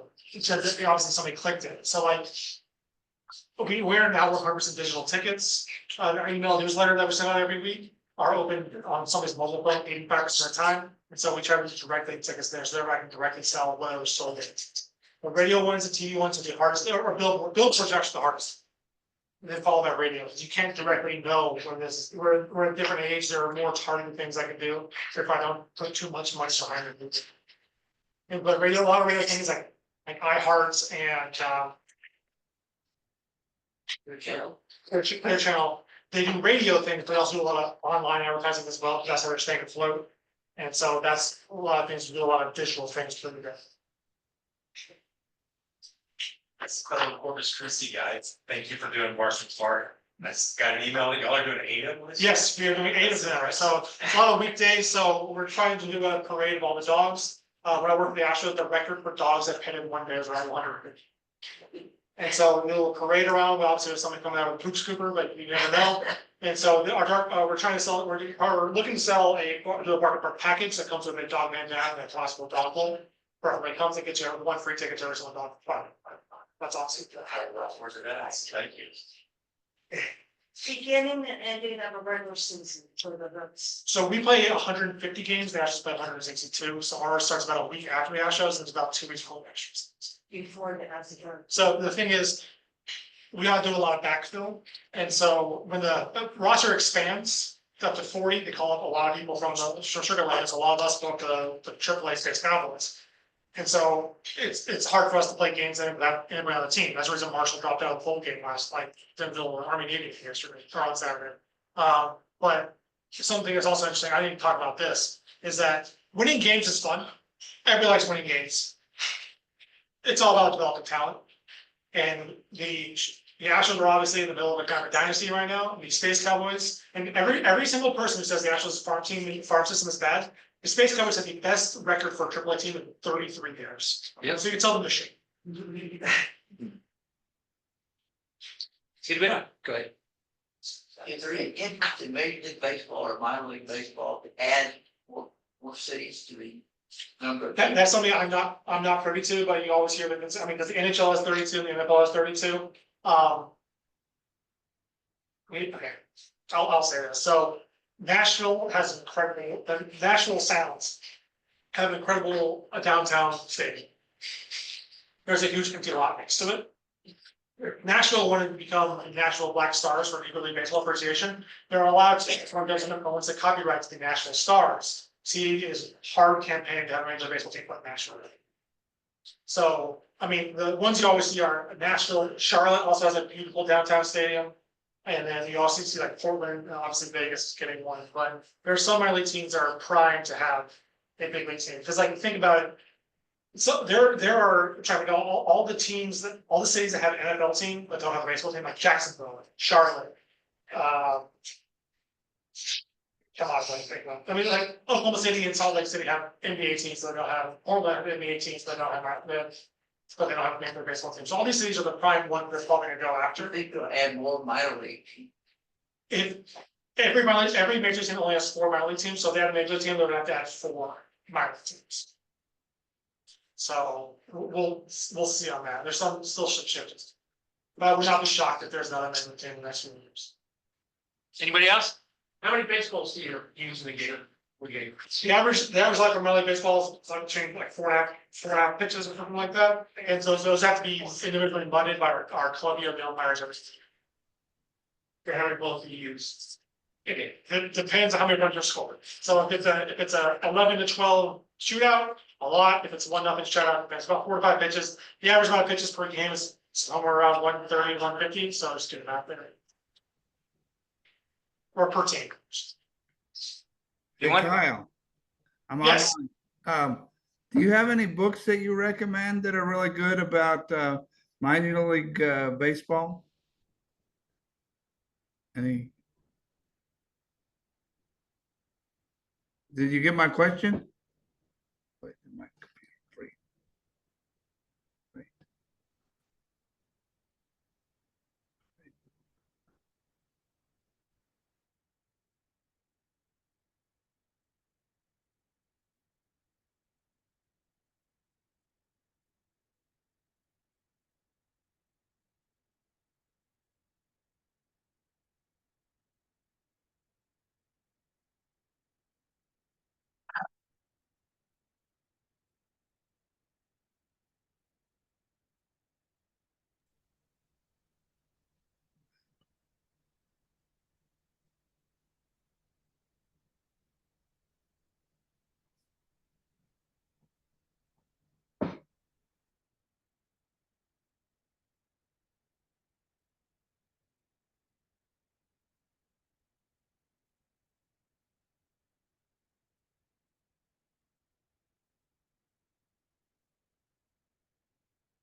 So I'm muted.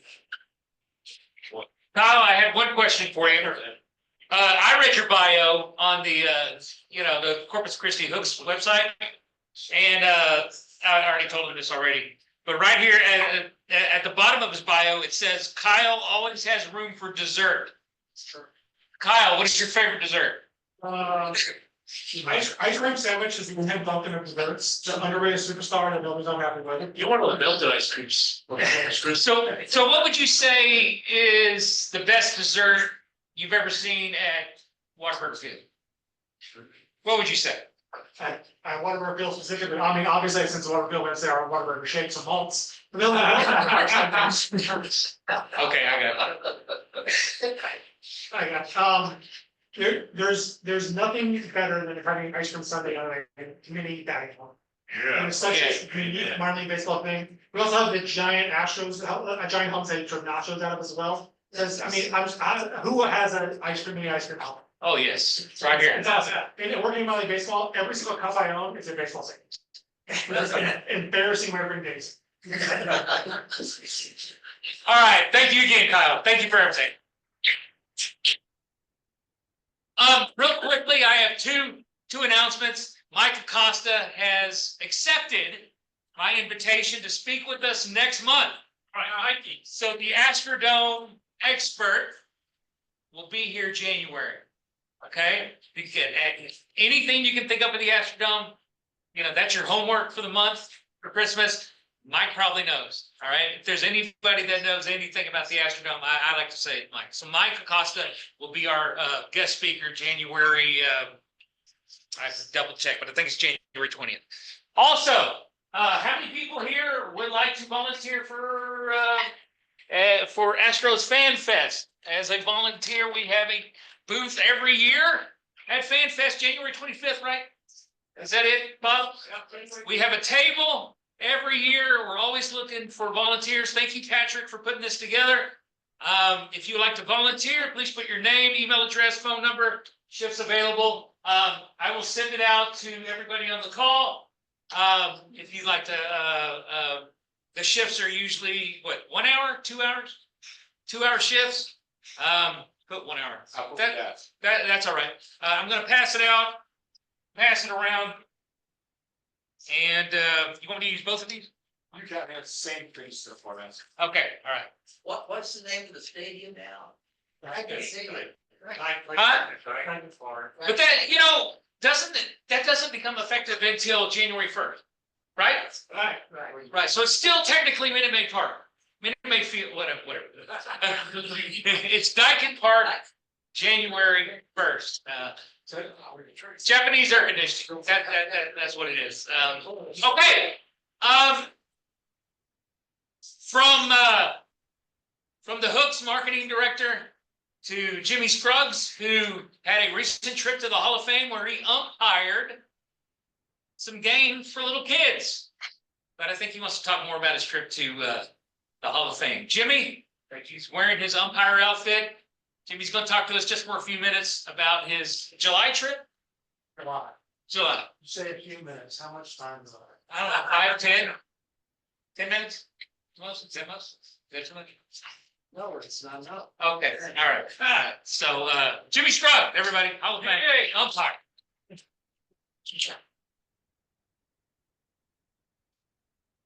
was in January this year that I started thinking about going back to Cooperstown to umpire. I'd been there from 06 to 19, and we've been taking a 5-year break from umpiring. And I thought about going, and it was a no-brainer to go in July. It's a lot cooler in Cooperstown, New York, and Houston, Texas, so that was a no-brainer. One thing I did differ, I made a side trip to Lake Placid. I'm a big hockey fan, and I was able to go inside where the Miracle of Ice happened, and that was really, really cool. And if you've never been to Lake Placid, it is beautiful. This year, instead of going to Cooperstown's Reef Park, I went to All-Star Village, which is partly owned by Kyle Kamberbeek. The rules are the same. You can match your lineup. There's no pitch limit. If you've got a 40-ounce bat, can swing it, bring it. Wow. They have no restrictions. The thing on the pitching, I've seen games where the teams made it to the championship game and they're out pitching. I saw a game this year where it was 15-3, and at the bottom of the fifth, they played 6 innings. Team rallied, I think it was 15-11. Then in the bottom of the 6th, they won the game on a walk. So even though there's no pitch limit, teams run out of pitching. It was really neat this year. I met a team from Australia.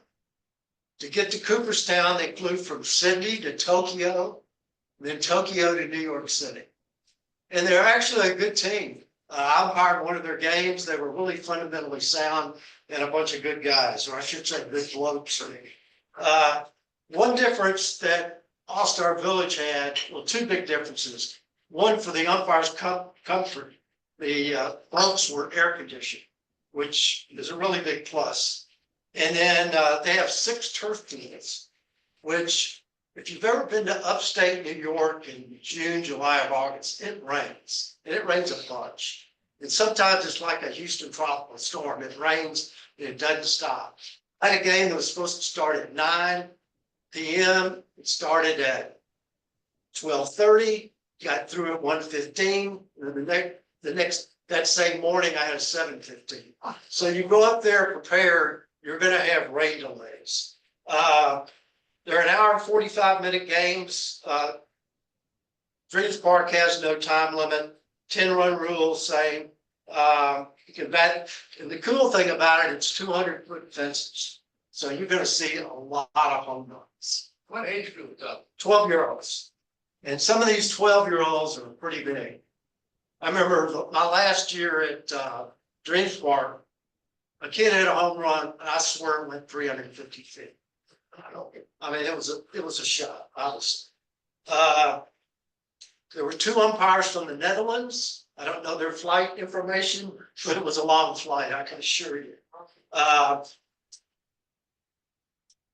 happened to go up there with 4 other guys from Houston, so we had a Houston connection. In fact, the 4 guys did the championship game.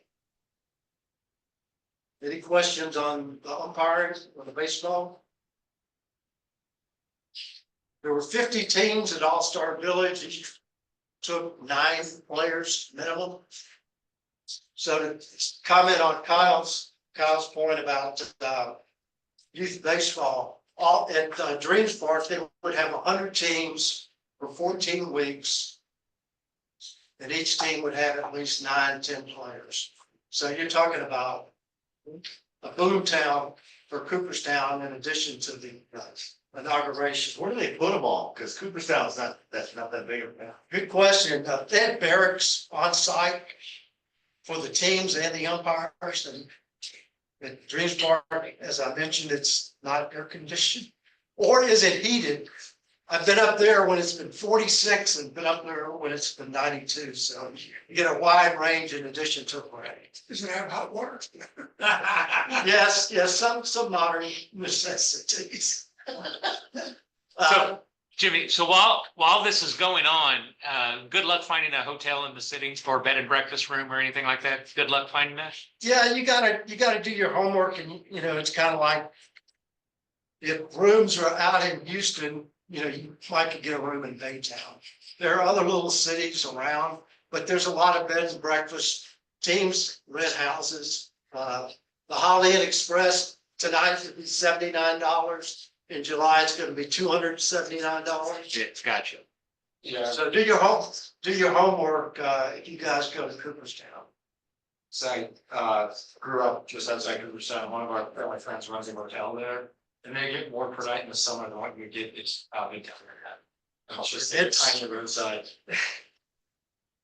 Let's take it all. Yeah, it's been all 3 months. Yeah.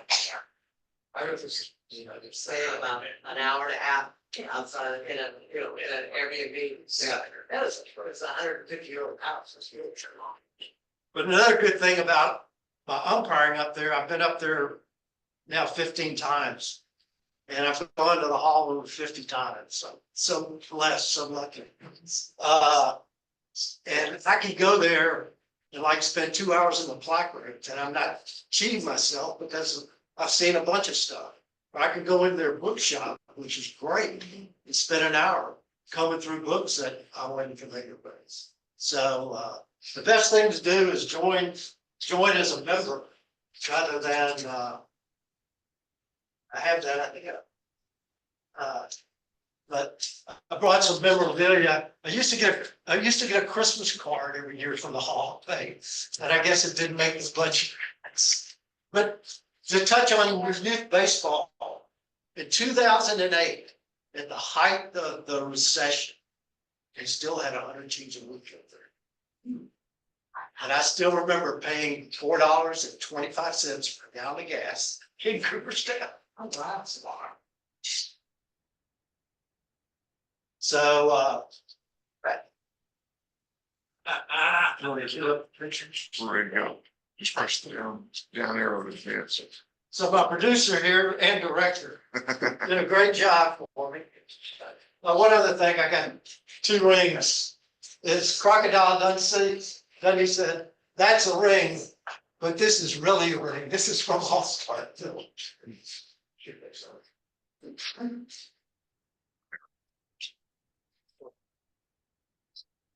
here I'm in Lake Placid, you can see the rings.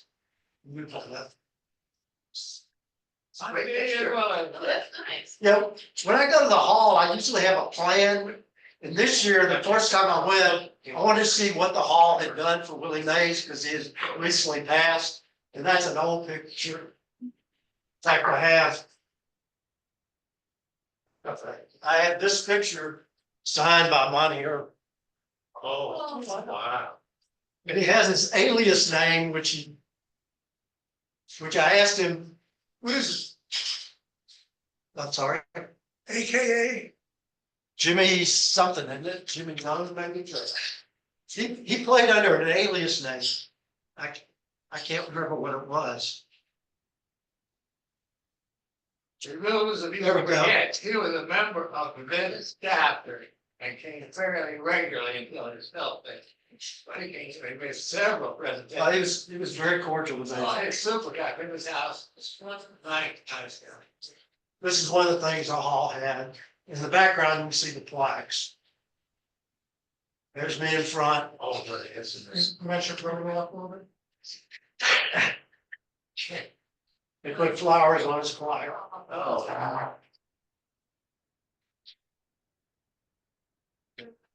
I eat at this restaurant every time. I recommend anybody that goes to Cooperstown get the blueberry pancakes and jackies. And these are 2 of my buttmates. The first year, I'm still friends with them. Good for you. This kid here. Look, we had 12 in a bump. Nobody knew each other, and we didn't kill anybody. The whole way. So you went to whip.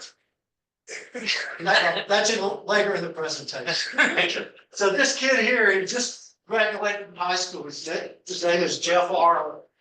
And he tried minor league umpiring, went into broadcasting. And this year he was voted Maryland Broadcaster of the Year. And he's the lead radio guy for the Orioles. So those of you that have the package where you can listen to and watch games, you'll listen to Jeff Allen. And that picture's in the restaurant. That proves I was there. That picture is about 5 miles from downtown.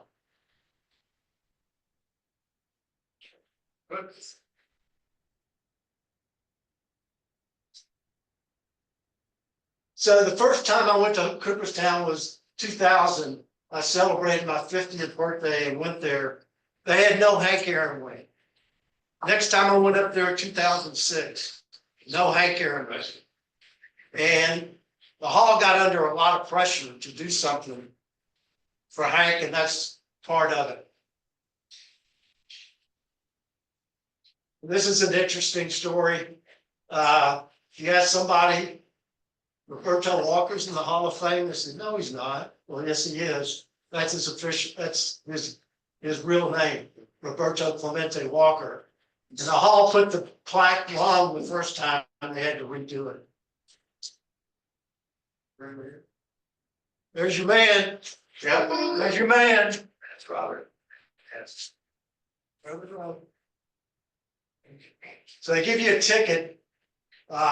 They stopped this. They just give you tickets now. But they used to give you a ticket with a flare. But what I would do, I'd go 3 or 4 times a week to get a flare.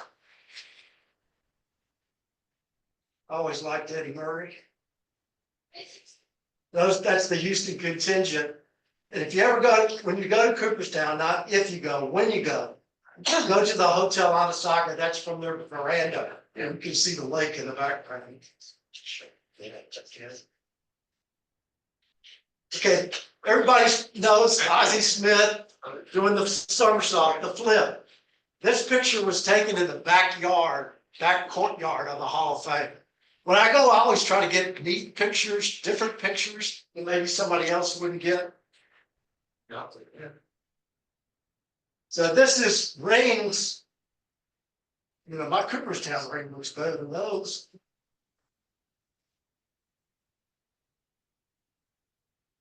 Three pretty good outfielders. Okay, this goes back to my theme of different pictures. This is in the downstairs of the Hotel Anasaga, where they shut it down during induction week. And this is the golf tournament that they had. I thought that's kind of neat. Larry Walker Sr. and Jr.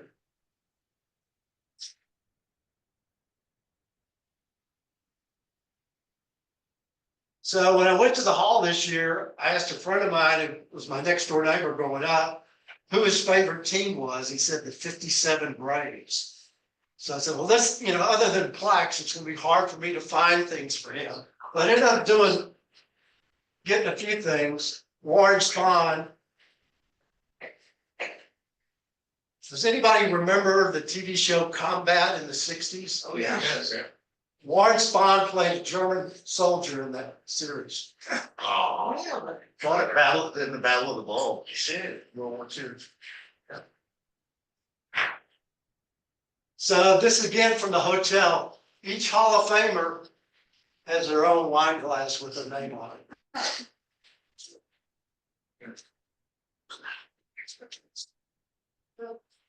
There's Doubleday Field, which is maybe 500 yards from the hall. They play high school games and college games there. It's regulated, 320, 350 down the lines.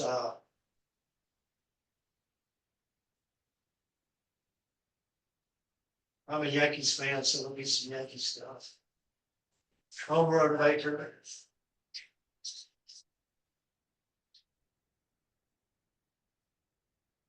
I thought this was a neat one. Box score when Babe Ruth pitched a one-hitter.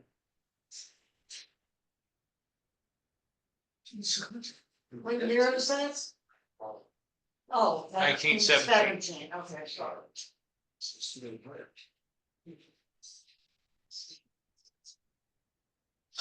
There you go, Ted. Yeah. First of 27. Classic. Takers to every chance. Joe Jackson. Shoes on too. This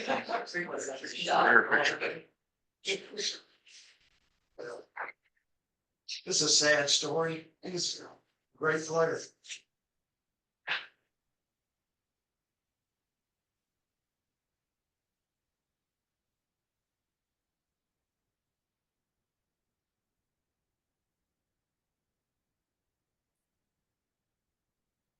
So Major League Baseball sponsored a trip to Japan, 1934, I think it was. And that was the promo in Japan that Babe Ruth was doing. That's right. Mo Birds. Yeah. And usual. Thank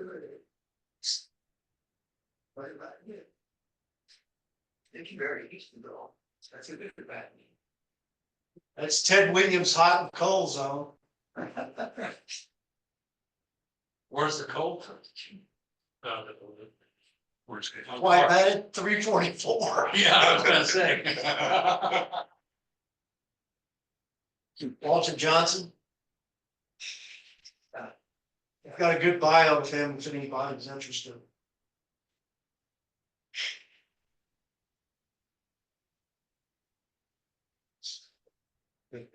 Some people think he should be in the hall. There's the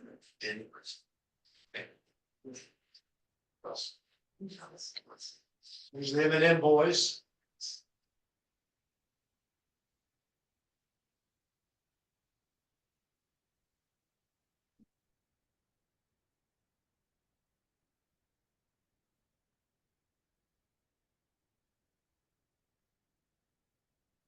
He is in the hall. His jersey is.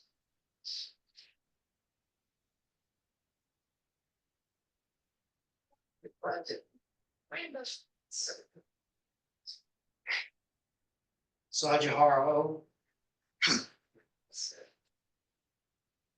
Joe Sharp now. Wow. Joined at the hit, McCarver and Carlton. You should have had this finish. Well, he did catch him with the Cardinals.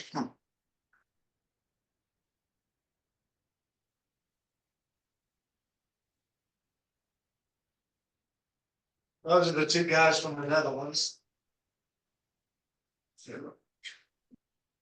There I am in action. Wow. Like a violent rain.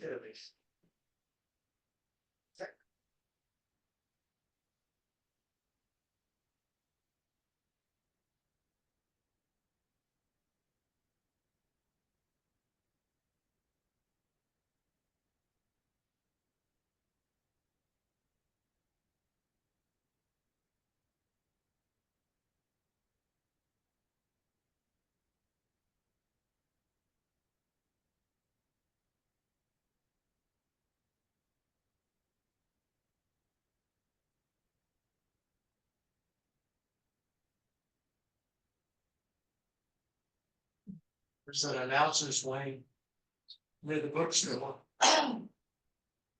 It's first class.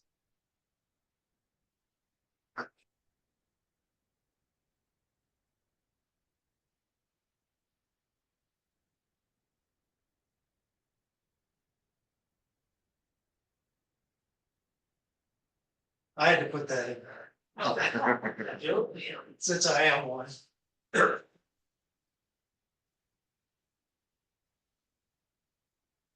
They have a spot in the hall. Really? It's interesting.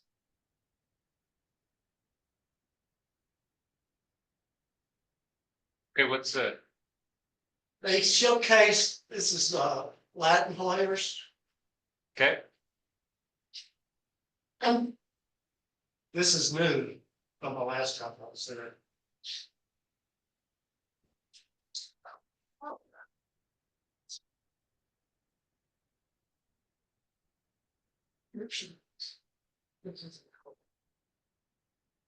So it's a sidebar for this, the guy that used to schedule me in high school ball was the trainer for the Dodgers.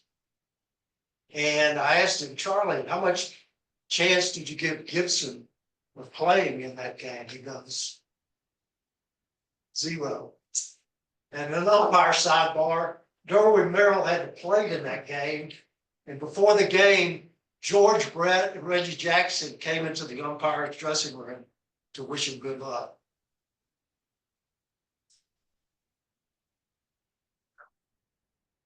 go backwards there. Go down. Oh, sorry. Technical difficulty. There's Don Larson, the perfect game.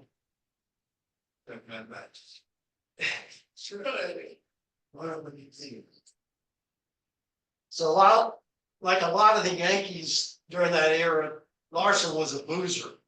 And he had this special bar that we would go to, and he had a reserve bar stool. So the regulars started gathering about midnight, thinking, he's not coming tonight. He showed up at 2:00.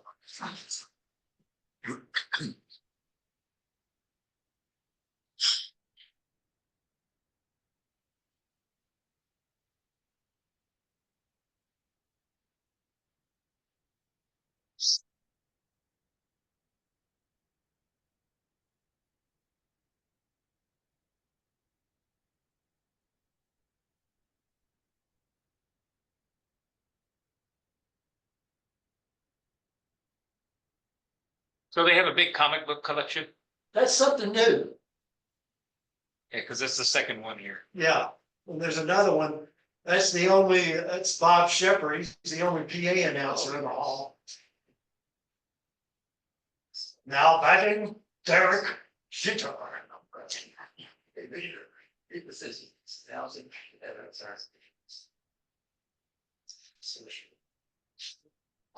Interesting. Good. Banks. As the sign says, it says new to the hall museum.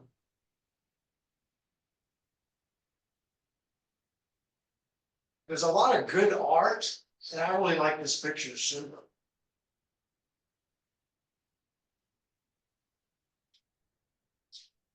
This is Mo Bird.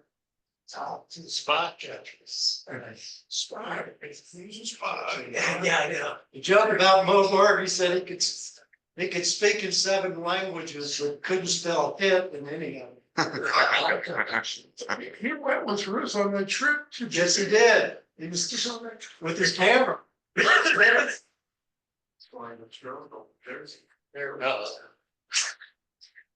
Really? Did you see how two-base flags? It's under construction. Okay. That's right. And I was hoping Dave Parker would make it into the hall. I don't know what y'all's feelings are, but he deserved to be in there. I know he's in, Yeah. but it took a while, as with Richie Alice.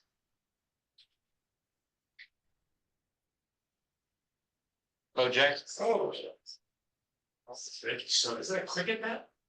You can probably play it. So those are the more up-to-date things.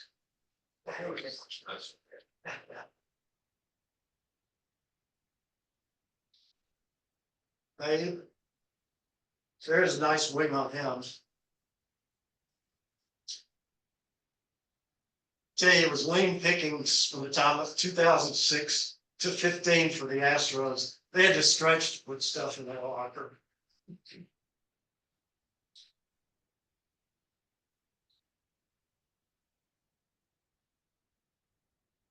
Blue Brothers.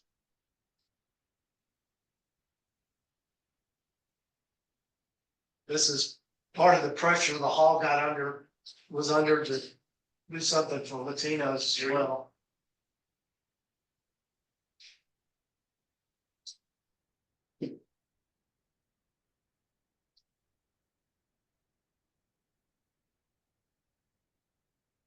Unassisted triple play. That's right.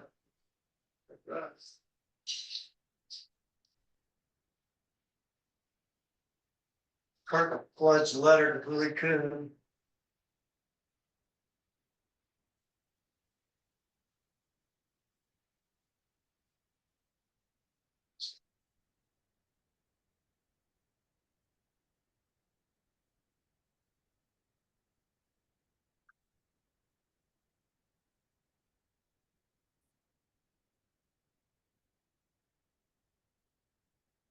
They called me the tuxedo umpire that year. Our group, we would do a game, old style, every year. There's the rink. That's it. Any other questions for Jimmy with that? Go ahead. Observation. In the hall of class, when I was there.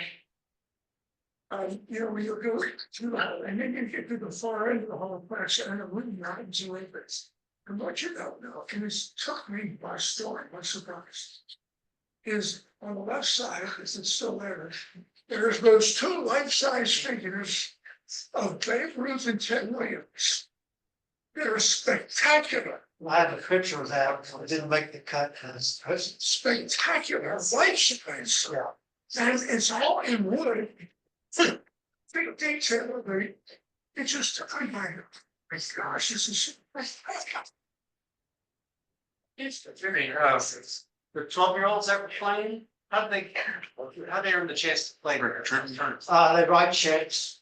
It's $1,000, it's about $1,200 a player. A lot of players Yeah, okay. are having a benefit. They come from all over the country. Yes, sir. Yeah. Do they like compete to get theirs? No, they just write a check. I mean, there's a waiting list, so they're probably full for 2025. So you're getting on the break list for 2020. So yeah, it's a big deal. Well, that gentleman, no, one and two. I've got He's the fantastic. So now. All right, Jimmy, thank you very much. Well, Thank you. Anybody have another question for Jimmy real quick? Now, Mr. Trivia winner from last month, Robert, Sir. he wrote this holiday baseball trivia challenge. Yeah, absolutely. Uh, Some of these are gimmies. You probably, if you've been online looking at MLB.com, they've got their own. Some of these are recycled, so I can't take credit for all the answers, but a few that are challenging, a few not so much. But he's got a fabulous prize here. Joe does a King Tuck bobblehead. Robert, one thing on this, I switched the last two questions, flip the last two questions, make them fit on the slides better. Perfect. So just so you know, it's gonna be that order. you can work in teams, but the winner gets the King Tuck bobblehead. I have Silver. I think Gordon Albert ball, I don't know. So, we got two bobbleheads. Good luck sharing the. If the team, good luck sharing the bobblehead. Oh, 3 gifts. Fabulous prize. Happy holidays. Okay, so we have 3 gifts for the top 3 winners. So please work alone. Please work alone. And that includes all of you online too. If you win, I will send you the gift. Oh, God. Believe it or not, you'll eventually get the gift. Even Maxwell got his gift. Maxwell just told me the other day, apparently the postal workers in Canada were on strike. No. And they couldn't receive mail for the longest time. And Maxwell just sent me a message on Facebook the other day. Well, the strike's over, I can get mail. So he got his gift finally. So give y'all a couple minutes before So am I Robert. gonna read them for the online folks, or are we just gonna let the slides play? All right, Robert, go ahead and read them. Sure, there have been multiple Major League Baseball and Negro League players with the last name Holiday. How many can you name?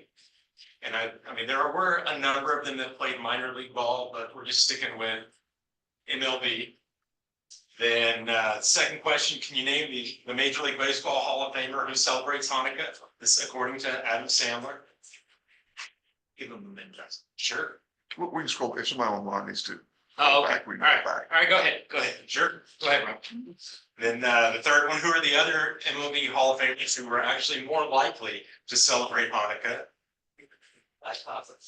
And then who won 2 World Series rings and an AL batting title with the Astros?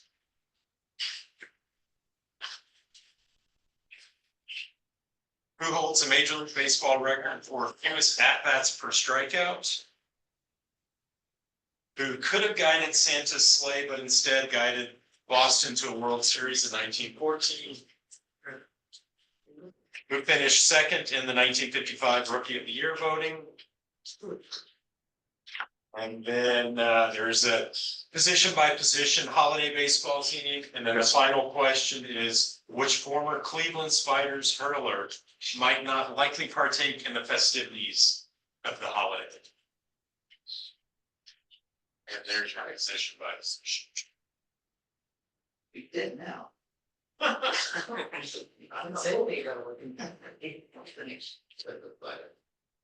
If anybody online needs to see another one of the questions, just let me know. I'll advance the slides again.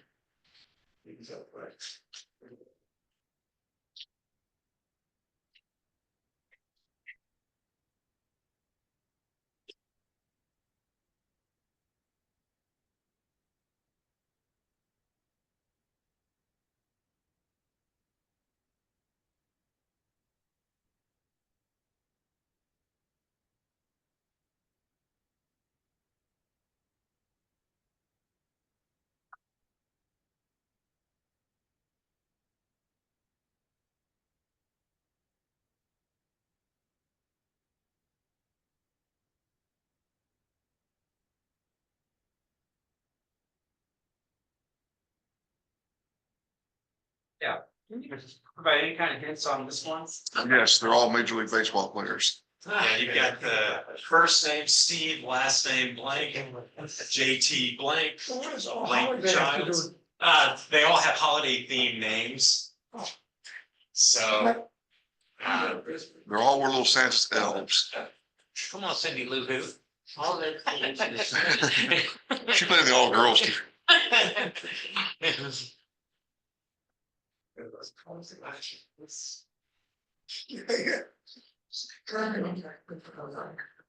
That's a little bit more challenging one, because there's some obscurities in there. There's a few that are gimmies. JT. Oh, somebody said that. Like that guy right there, watch him. And this guy. I tried to put it second. Yes. Yeah. That's the Yankees. I gotta do the tribute newsletter. But I should do this. You know, they're gonna share the meeting. Yeah. Hey, Scott. How about you? What?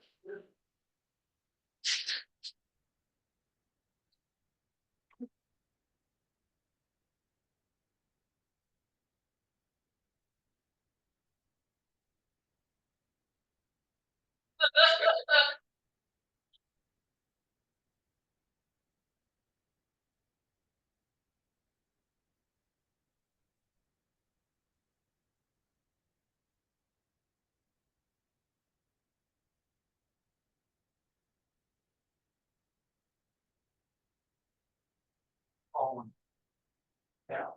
Thanks. What happened in January? Yes, well, I goes over there. Yes, you have. Yes. January. The next newsletter, end of January. End of January for the first newsletter, 2025, the winter edition. So No, get your your, stage. so get your Astrodome articles to donate. That's interesting. Second.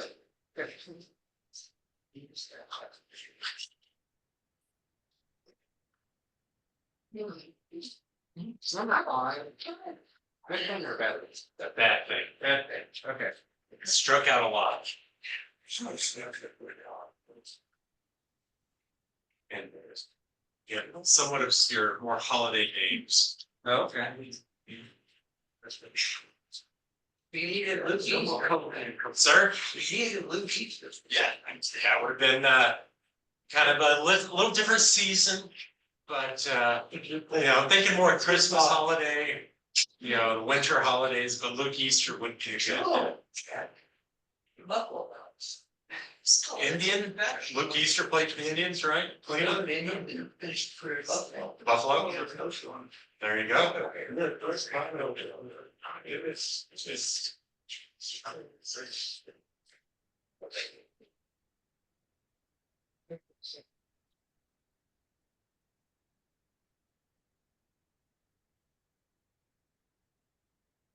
Come on, just look at your picture. What do you think that's on? It's all right. It's just common players that all.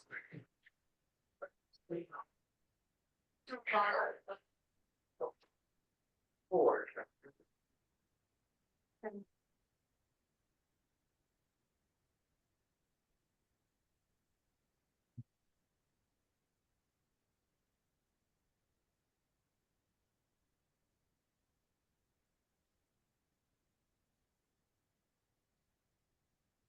Are we ready? Whenever you guys are. Online, are y'all ready? Yeah. All right, go ahead. All right, so there've been, we've got possible 4 answers for the first question. Anyone want to throw any of them out? Max. Jackson. Okay, that's pretty much the first 2 that I got as well. There's a Flit Holiday, F-L-I-T. He played early 1900s, and then a Bug Holiday, league player. But if you got 2 of them, that's good. You know, 1 is really all you needed. But if you got 4 of them, and then Ethan Holiday is brother of Jackson, son of Matt, will probably be coming soon. Can you name the MLB Hall of Famer who celebrates Hanukkah according to Adam? Rod Carew. He converted apparently. So then 2 other MLB Hall of Famers who actually would have celebrated Hanukkah. Hank Greenberg. That's Hank Greenberg. Greenberg, yes. Koufax. Sandy Koufax. Moberg, I'm not sure if he, One of the 7 line. True, there you go. Who won 2 World Series rings close to home here? Thinking the name of, yeah, there you go, Gurriel. Yuletide was his given name. Yule. Yes, but that was a little bit. Sorry.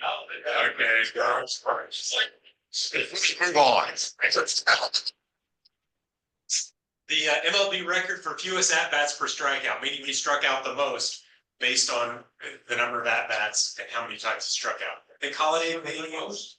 Most or the fewest? Most. He struck out the most frequently.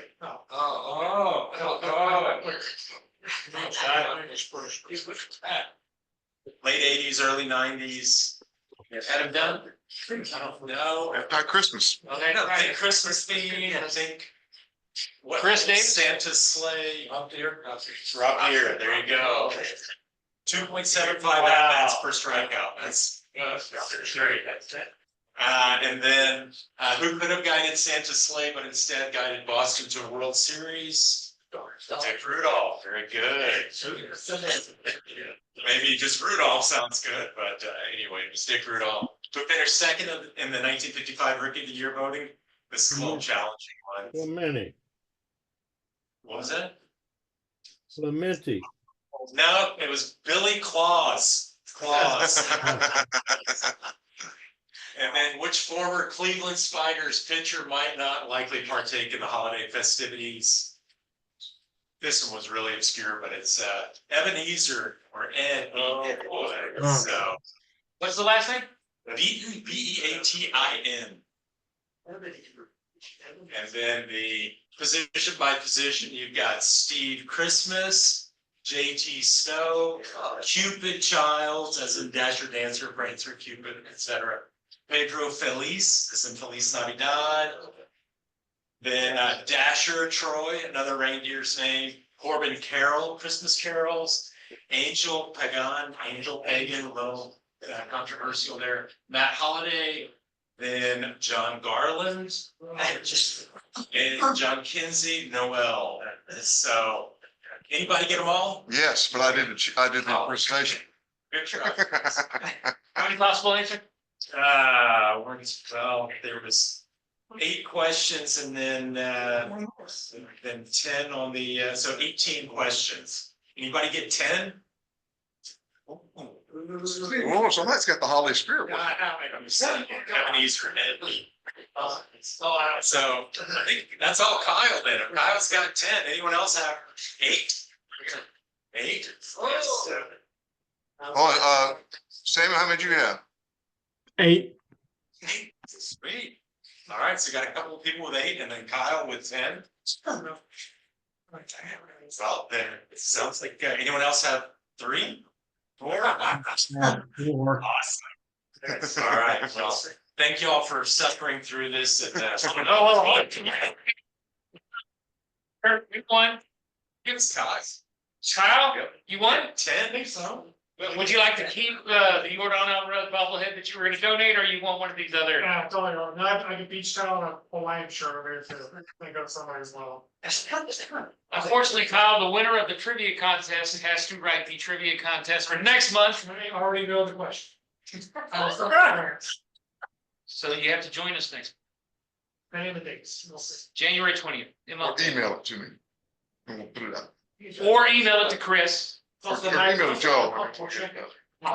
What? Plus, we've had a comfortable champion, village, right? I do now. Not bad, deal. Okay, so, all right, who got second place? I have 2 of it, and Samuel had 8 as well. Okay, so Patrick, what did you want? You want the Kyle Tucker, you want the baseball Santa, you want the Jordan Alvarez? I'll take the Hawaiian shirt. Oh, the Hawaiian shirt. It's a Romeo being. Oh, awesome. Okay, Samuel, which one did you want? Kyle Tucker bobblehead, a baseball Santa, there's a holiday edition meeting, remember everybody, there's Christmas gifts. You want the Jordan Alvarez bobblehead from Kyle, or you want this, blanket? Beach towel. Beach towel, I'm sorry. I'll Show me balance the Kyle Tucker and Jordan Alvarez bobbleheads. Let me see both of them, if you The can. bobblehead is a boat steam with a silver slugger. Here's Kyle Tucker. Okay, cool. The Alvarez is then- wearing a Hooks jersey, it's a silver slugger. Alvarez is wearing a Hooks jersey. Bobblehead. Yes, you want that one. You want the Alvarez? Yeah, is it possible to see it or is it not there? Oh, it's in my car. I'm fine. Okay, that's fine. I'll take the Kyle Tucker one. Okay, all right, Mr. Samuel. Okay, who's next? Who's 7? Huh? William got 7? Did you want the baseball Santa, the towel, or the Jordan Alvarez bobblehead? Jordan. Or the Jordan, okay? 6, who got 6? We got 2 6, okay? You want to fight it out, baseball Santa or the towel? Or the, is that right? Yeah. I'll take it. It's fine. Okay.